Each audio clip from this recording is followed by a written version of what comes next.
So that's a great news. But first chapter contains actually Arjuna Vishadha Yoga. It is even crying is also a yoga, it says. But if you look at the whole perspective of it, it's presenting how a ragam leads to sokam and sokam to a moham. So it's essentially the ragam, the attachments is causing the problem. So it's a problem with the Arjuna and problem with us. So also it is therefore a universal problem. So attachment is different from love. People get into confused between, oh, I love her, I'm attached to it. Attachment is different from love.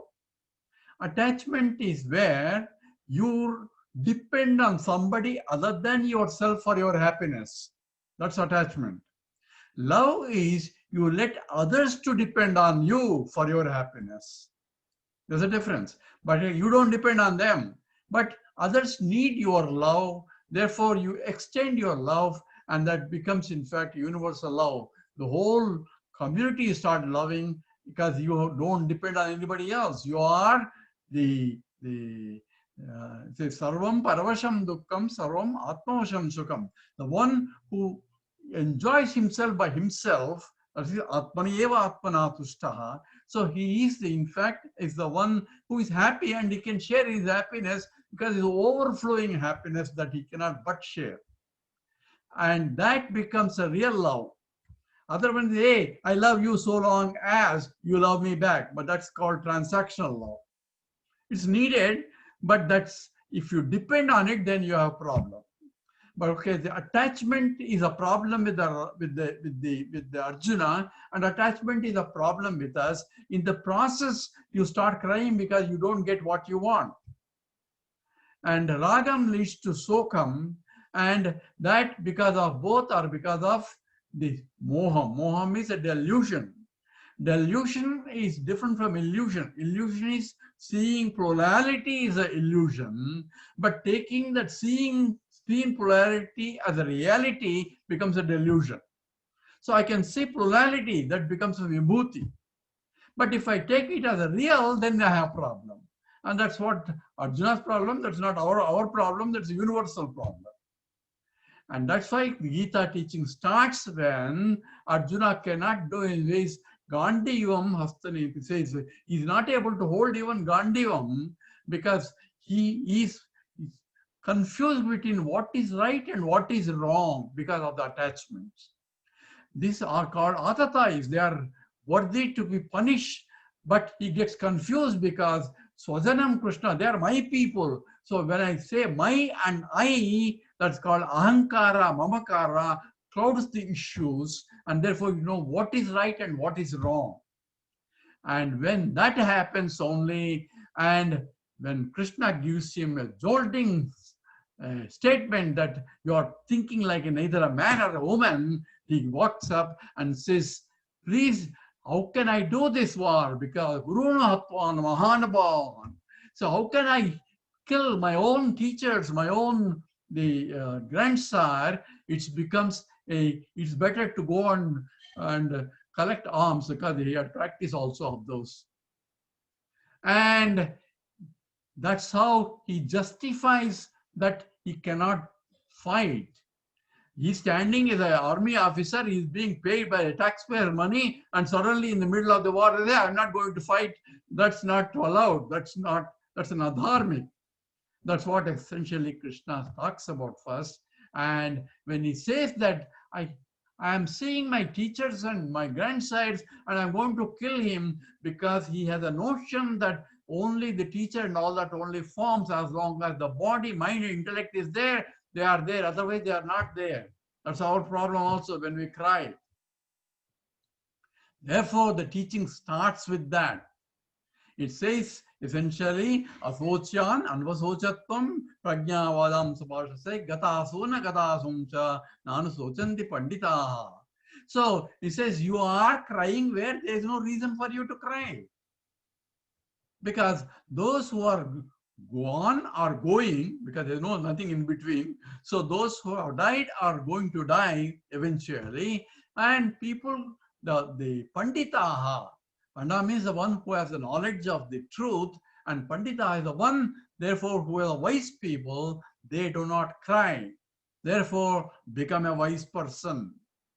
Implication is why that is so. Then he goes into a very packed, highest philosophy that follows after that sloka from sloka 12 on. And says, Natvevaham chatunasam natvam nemi janadipaha nataiva nabhavishyamaha. Sorry, Patam. There was a never time I was not there, never a time you were not there, never a time all these things. That means I am as though eternal, so are you, so are anybody there. Why are you crying? So therefore, stop crying then. So what exactly is the life itself has to be understood in the process. It says, Dehinosmin yata dehe kaumaram yavanam jara yata dehantara prapti. So just as Dehi, the one who is embodied, the one who is living in this body, that he is just changing the body and goes to next body because the body is no more conducive to exhaust the next set of likes and dislikes or vasanas. Therefore, it says one is eternal. And this statement, Natvevaham, say, I am not, I am eternal, you are eternal, everybody is eternal. In fact, that statement is used by other Acharya, says that shows that it is a plurality, every jiva is separate. That's how Ramanuja uses that. But exactly, yes, it is eternal because it's a beginningless. But it can end once I realize it. And that's exactly what this statement is going to come. So how does Krishna justifies this? He says that you think the body is existing, but you don't understand what exactly means the existence.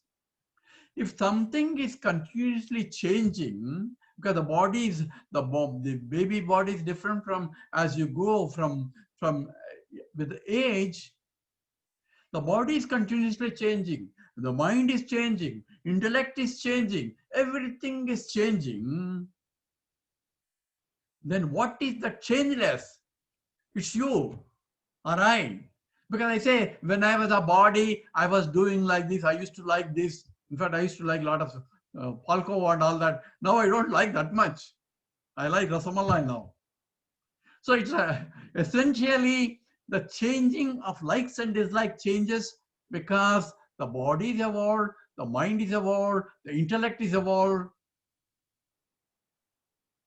So continuously changing, but I am saying that when I was a body, I was doing it. I'm able to recollect the experience of my childhood, not your childhood, my childhood, because I went through those experiences. I was there in the childhood. I was now there in my body. I'll be there also. So I am never changing in the process. Body is changing, mind is changing, and intellect is changing. So if you're familiar with the thermodynamics or with the chemistry a little bit, I would say A plus B plus C plus D, A plus B and C plus D, A plus B becomes C plus D. Equation like an equation, a chemical equation. So what is that? Is this A plus B changing to C plus D? But there has to be, whenever there is a changing things, there has to be changeless entity with reference to which changing things are happening. That's a law. That's law in chemistry. That's what we call balancing the equation. What are we balancing? The amount of matter here has to be the amount of matter there. That's what the balancing equation means. Number of hydrogen atoms this side has to be number of hydrogen atoms there. So what is means by balancing? The matter is conserved. Matter and energy both are conserved because both are equal anyway by the Einstein equation. So when something is constant, on top of it things can change. Or conversely, if things are changing, there has to be a changeless entity in the changing things. That's a law. Krishna brings that law in the second chapter and says that the existence that which is constant all the time, and that remains the same all across, because the what is that sloka, that 16 sloka says the okay, I'm getting old, I guess. So the existence that was there, asato vidyate bhavo nabhavo vidyate sataha. That's what the statement is. Nasato vidyate bhavo, that which is non-existent cannot come into existence, and that which exists now cannot go into non-existence. This is a law of absolute law of conservation. And that, Krishna says, this is valid not only for your matter that you are learning in terms of conservation of matter, but even the embodied, the one who is inside the body, who is using the body, that is also conserved. And what is that conserved in all this process? What is the bottom line that on which everything changes? And this is talked about in the Chandogya Upanishad. And there, Uddalaka teaches his own son Swetaketu, starts with, have you learned that which remains the same in all the changes? Once you know one thing, you know everything else. And this says, I learned everything, but not this. Even my teacher doesn't know that. So this is what is called existing. He gives an example of 3 examples of common that we can relate to. And it's very important. It says yata saumya ekena lohamanna sarvam lohamayam vijnata vacharambanam vikaro namadeyam lohamicheva satyam. Yata saumya, my dear darling son, he says, just as that if I take a ring and a bangle and a necklace and a necklace, there are varieties of names and forms, but in and through names and forms, what is there? The substance is only the gold. And ring may become a necklace, a necklace become a ring, or a bangle and a necklace. This transformation can occur, which may be a destructive transformation called parinama. But from the gold point, it's called a vivarta. Vivarta means it is transformationless transformation. In the sense, it is transforming, at the same time, it's not transforming. That's exactly his maya. So what is that? It's a gold remains as a gold when the ring becomes a bangle.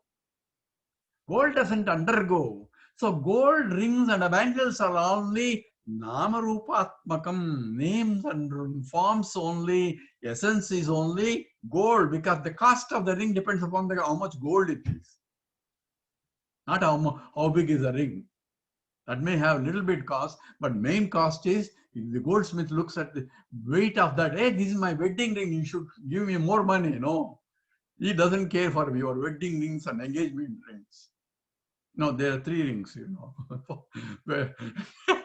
engagement ring, wedding ring, and suffering. So that which remains the same all the time, that is real. The other one is only, this is only namesake only. Vacharambanam vikara. It's only namke vaste. It's only namesake. This is what it is. Actually, it is only a gold that doesn't undergo. Scripture uses this as an example to show that Brahman becoming into many is like a vivarta. That means only vacharambanam, only namesake, because Brahman being infinite, that's what the definition of meaning of Brahman also, coming from a bruhad dhatu, and that it cannot undergo any transformation because it is infinite. Only finite things can transform. So infinite cannot. At the same time, the creation comes as the Uddalaka states, and what is that before creation and what is that after creation? He gives an example. We know all, we learn in terms of sciences, the Big Bang theory and all that. You know where Big Bang theory occurred? When it occurred? We say that science is, from the scientist point, one can deduce it by because the distant galaxies are going further and further away. If you interpolate backwards, that will meet a point where the Big Bang occurred. And now where it is? Where is the concept of space? When is the concept of time? But from the mathematical point, Big Bang cannot answer anything that question, because that Big Bang occurs, only space came into picture after the bang. Time comes into picture only after the bang. And where is cannot be answered. It's called mathematical singularity. That means we don't know. Polished way of saying we don't know. What it amounts to is, watch out here, where it occurs depends upon who is interpolating this. Means a conscious entity has to do that. That's where the bang is occurring. If I am sitting here and interpolating backwards, that's where Big Bang occurred. If I'm sitting here billions of distance away and doing the same thing, that's where the bang occurred. Wherever the conscious entity is there, that's where the creation starts. That's what Vedanta now. Now, what Uddalaka says is, what was there before creation? Existence alone was there. Sadeva Soumya idamagramasi ekameva advitiyam. Existence alone was there before creation. And it's one without a second. What is that existence? It is ekam eva advitiyam, and Shankaracharya defines it as that is sajati vijati swagata veda rahitam. There is no distinctions of any kind, because it's one without a second. It's infinite. How can you have any distinctions? Mathematically, it's impossible to differentiate in the infinity. Infinite plus minus infinite is infinity only. That's called Purnamada, Purnamidam, Purnat, Purnamudachate. From infinity, infinity came, infinity is added, infinity alone remains. That's the essential sloka of that. So what was there? Existence alone was there. And it says in the scripture, in the Uddalaka, it says, Tadaikshada Bahusyam Tada Eti, that saw. Seeing involves a conscious entity. But what is there to see? Nothing, because it's only existence. There's nothing else other than existence. So seeing means it is self-conscious entity. And that itself became, let me become many, and became many. So becoming money, infinite cannot become many. So at that time, we have to bring Ishvara and also the Maya Shakti, because one becoming many is a change of state. Any change of state from thermodynamically, you need a force. So if I have here, if you can see, if I move an object here, I'm seeing only movement here. But movement, object cannot move from one place to another place unless there is a force applied. And that's how Newton defines a force also, a change of state. So anything changed, a driving force is required, and that driving force is called Maya, a Shakti, which is Parameshwara Shakti, and there is a wielder of Maya is called Ishvara. That's how scripture defines. Mayantu Prakritim Vidyat and Mayantu Maheshwaram. So that whole thing is packed in that scripture says. Then what happened to that existence when it became many? Scripture, Shankaracharya says, watch properly. Existence alone was there before. Now it expresses itself in many forms because existence is infinite, and Krishna brings in, says, Nasato vidyate bhavo, na bhavo vidyate tataha. That which is existence can never cease to exist. And therefore, anything that exists has to exist. But things can change the name and form. So if you, I don't know if you can see the watch. So you are saying is, watch is. When you say watch is, means watch exists. Now can you see watch? No. Why? There's no watch there. Because the non-existence is there. But existence or non-existence is there here. But watch comes and goes, but existence can never go. Suppose if I look at the watch, where exactly is the existence in the watch? Is it a part of the watch? Is it a property of the watch? It's neither a part nor a property. It lends, in fact, existence to the watch, and outside the watch also, space is there, space exists. So it is not any division, anywhere divided. It is continuously there, and it lends existence to the watch and say there's no watch now. Because watch and comes and goes, but existence never comes and goes. It's one of the things that one needs to know. And that existence itself is, that Krishna talks about, is that which exists can never cease to exist. Therefore, you are looking at these Guru Nahatwan, these teachers and the saints, they only exist, but the body is not you. Our body is not them. It's only an equipment they use for transacting purposes. They don't cease to exist. That is how Krishna brings out the highest philosophy into that and says that it's a law of absolute law of conservation, and that which exists and that which is non-existent. Non-existent cannot come into existence. It's like Vanja Putraha. It is like a son of a barren woman, because it's logically contradiction there. It cannot come into existence. Oh, I am seeing Vanja Putraha. You cannot. So therefore, that non-existent cannot come into existence. All it can do is one form of existence can transform into another form of existence.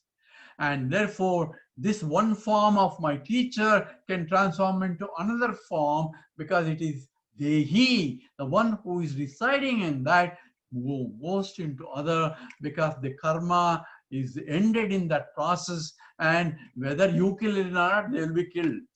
That's what Krishna himself says later. You're only a vehicle to do what need to be done. You have to do dharma. That's how this whole Gita starts with it. Dharma kshetre, and ends with mama. So mama, that's how Sanjaya ends. It says mama dharma. What is my dharma? And that swadharme nidanam sreya. You have to do your dharma. What's my dharma? Depending upon what action you are taking, what role you are taking. If I'm a father, I have to take the role of a father to do my dharma. If I'm a husband, I have to do my role as a dharma. These are do's. Not what my wife wants it, it's what I have to do as a husband. What is needed. So dharma becomes a guiding path, and the whole scripture talks about that it's your dharma to fight. It's not your dharma to fight, your dharma to establish the justice. And for that, it says there is the sama, dana, beda, dandopayam. There are 4 methods are implied. So first use the way of, if you convince the fellow to do properly, then that is best. If nothing works, then only you take dandam, stick. Ultimately, you have to use it. You cannot become a bathroom mat for everybody to step on you. Vedanta doesn't teach us that. Vedanta teaches me, Swami Gurudev used to say, you have to be aggressively good, not passively good. So therefore, you have to fight. That's why he was involved in many of the Hindu organizations. In fact, he was one of the one who started also with Vishwa Hindu Parishad, until they become political. So therefore, you have to in fact change the system to the degree that you can in order to put it back into the system. That's one of the duties that you have to do. That's what Krishna teaches Arjuna, because Arjuna is a warrior who trained to do. In fact, all the 14 years you were trying to get all the equipments for that. And all our gods are fully equipped to do that. Every god or goddess is fully equipped with all the missile systems to establish dharma. Because that is the duty of Hindus. Not everybody stepping on the Hindus and then say, this is what Hindus are. People lethargic, they don't fight back only because they think that Hinduism doesn't teach us that. No, whole Bhagavad Gita starts with that. It says, you have to fight, but think of me and fight.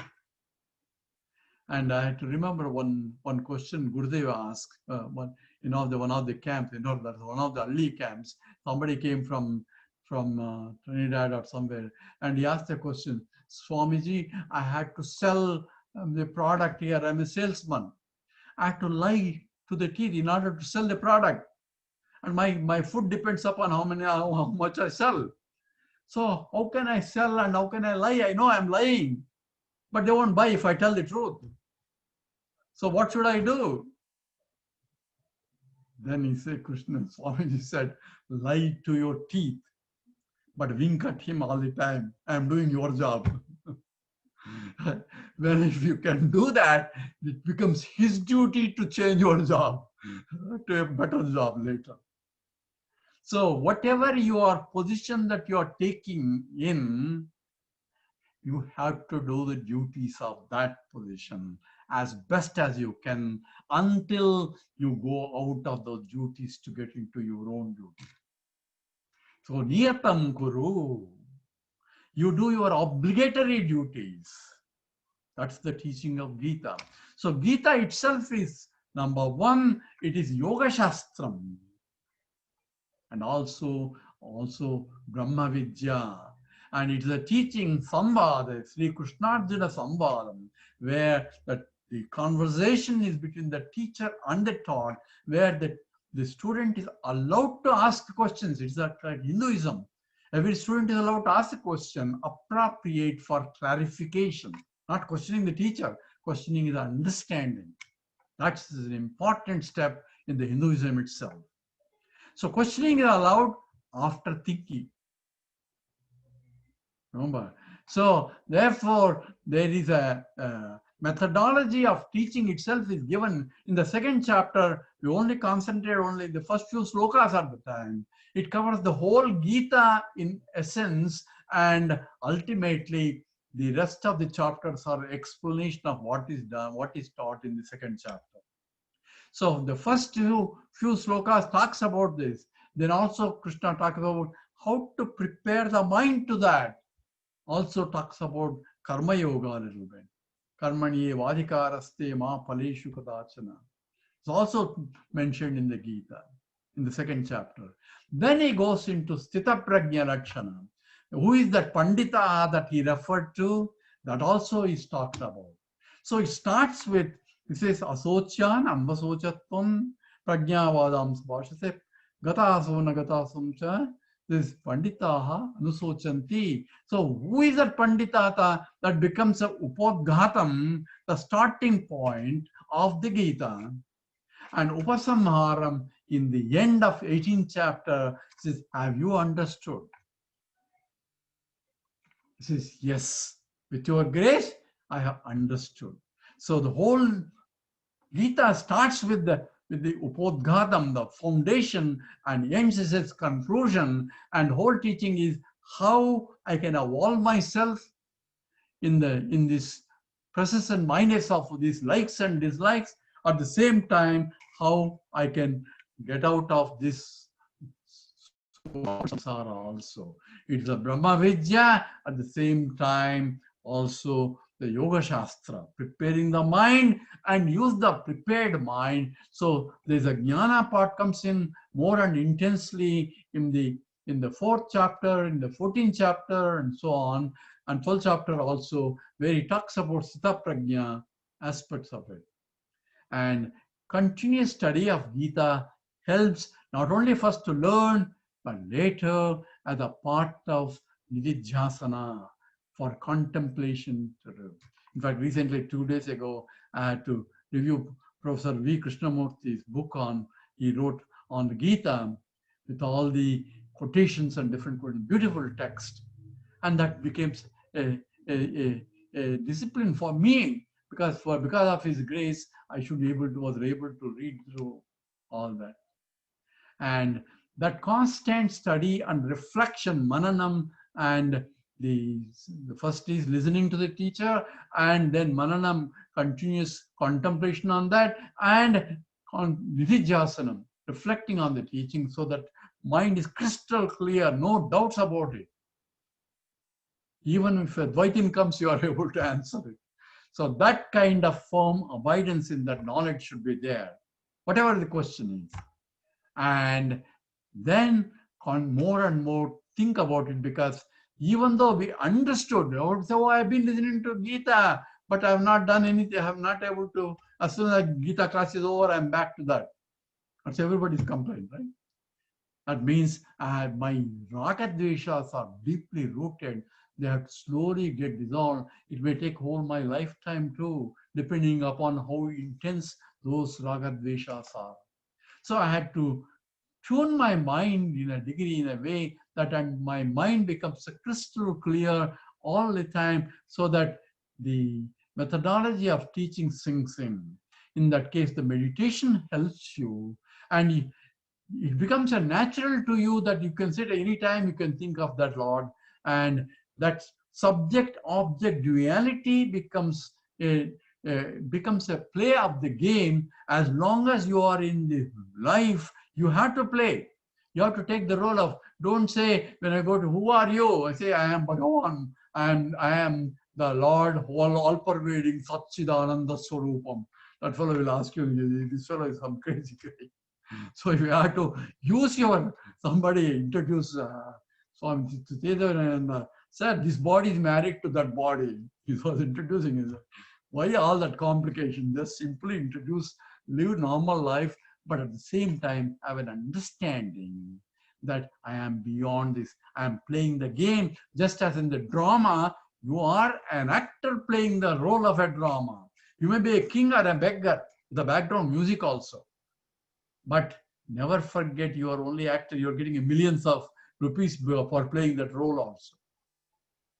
So you play better than a real beggar. So play, that's called life is a drama. We don't know what life really means, because that beauty of the Lord enlivening in the process, very life principle. So recognize the presence of the Lord in you first. Everything that I cannot even blink my eyes without his presence. So see his presence and be aware of his presence in and through all the activities to the degree that you can. That is the essence of second chapter and essence of Gita also. With that, we'll stop with all the ups and downs. We'll do Purnamada now.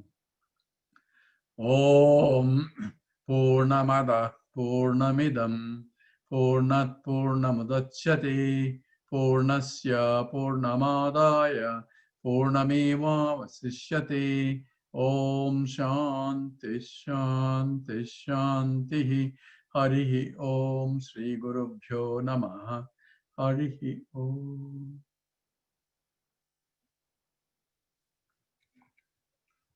Where is our host? Thank you, Sadaji. It took me back Okay, to those days when... let me put here what he says also. Okay. Thank you, Sadaji. It took me back to those days, and I was trying to remember all those days. No, That was very nice. We can open it up for question and answers. And if anybody has any questions, and I'll sign off. I won't sign off. But 1 month before, people ask because communication, because I have a hearing problem. So in case you have a problem, you can send email to me, ask all any questions related to Vedanta, not about anything else. And it's a kuntimadisada@yahoo.com, and I'll be very happy to address any questions that you have. I'll share the email with everyone who wants the email also. And if you cannot hear them, I'll try to speak the same question aloud, or just requesting everyone to speak up a little bit. Okay.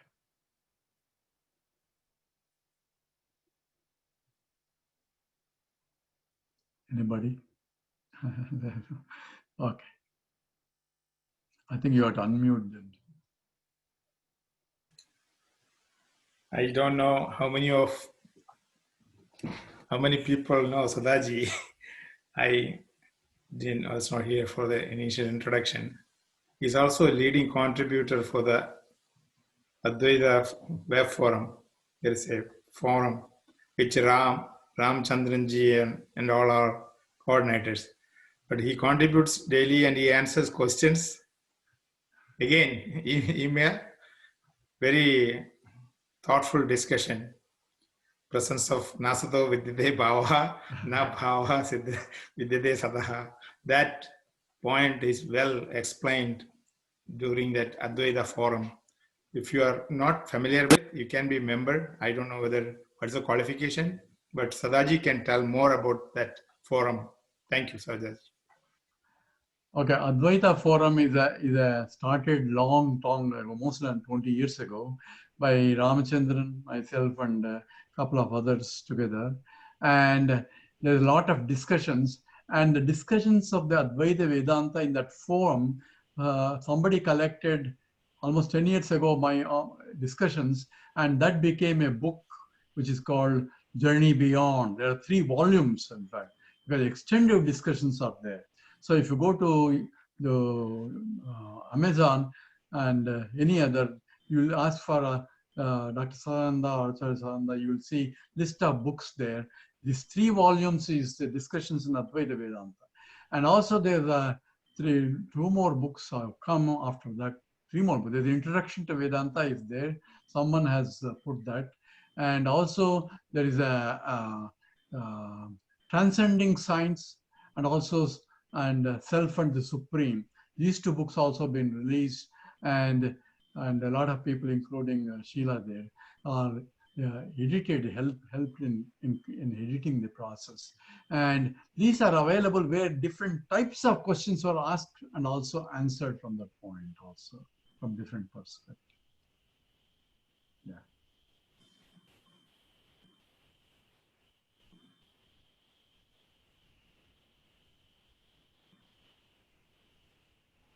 Okay, if there's any no question, I think Sunil. I guess everybody understood properly. They have no questions, Sadaji. All right. Thank you, everyone. And thank you, Sadaji, for coming to the class. I know you just returned from India recently and you made time for us. We really appreciate it. Yeah. Thank you. Thank you. Thank you so much. This was a very rich class. I absorbed every minute of it, and I hope to understand it a bit more when I'm studying it. Thank you. Okay, thank you. Thank you all. So Sadaji will be continuing with the class. Right? Okay. So your email was not hacked. So send me email. Okay. Thanks. Yes, sir. Hari Om, everybody. Hari Om. Hari Om. Hari Om. Once again, sorry for the interruption. No problem. It was not intentional, whoever did that, but okay. We fixed Things it. that are beyond our control, don't worry about it. Yeah. That's a part of the system. Okay. Hari Om. We're leaving now. Okay. Hari Om. Oh. Hari Om. Thank you. Hari Om.